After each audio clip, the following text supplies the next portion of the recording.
না, আজ আর কোনো ছাদ বাগানের ভিডিও আমি তোমাদেরকে দেব না। আজ ছাদে এসেছিল দুটো পায়রা পাখি, যারা আমাদের বাড়িতেই থাকে, কিন্তু পোষা নয়। প্রতিদিনই আমাদের বাড়ির আশেপাশে ঘুরে বেড়ায়। হঠাৎ করে আমি পাখিটাকে দেখে অবাক হয়ে গিয়েছিলাম, ভাবলাম পাখিটার মনে হয় কিছু হয়েছে। তারপরে দেখি না, দুটো বন্ধু মিলে ভালোই গল্প করছে। আমার তো খুব ভালো লাগে দিনের বেলায় এই পাখিগুলো যখন এসে ঘরের আশেপাশে বসে থাকে, বিশেষ করে এই গাছগুলোর কাছে। আজ ছিল রথের মেলা, তাই আমি দুপুর দুপুর রথের মেলা দেখতে বেরিয়ে পড়লাম।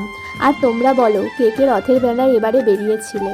আর কি বলি, বেরোনোর পরই রিমঝিম করে বৃষ্টি শুরু হয়ে গেল। রথ হবে, বৃষ্টি হবে না, এটা কে বলতে পারে। চলো, তার মধ্যেই দেখলাম অনেক ভিড় হয়ে গিয়েছে, রথ দেখতে এসেছে সবাই। তো আমরাও আর দাঁড়িয়ে থেকে কি করব, আমরাও এগিয়ে গেলাম রথের কাছে। বলতে প্রতিবার রথের মেলায় এইভাবে বেরোনো হয় না, তবে এখন এসে বুঝতে পারছি যে কেন সবাই এত ভিড়ভাট্টার মধ্যে জলে ভিজে ভিজে রথ দেখতে যায়। তোমরাই দেখো কি অবস্থা হয়েছে চার। বেশ ভালোই কাটলো আজকের দিনটা।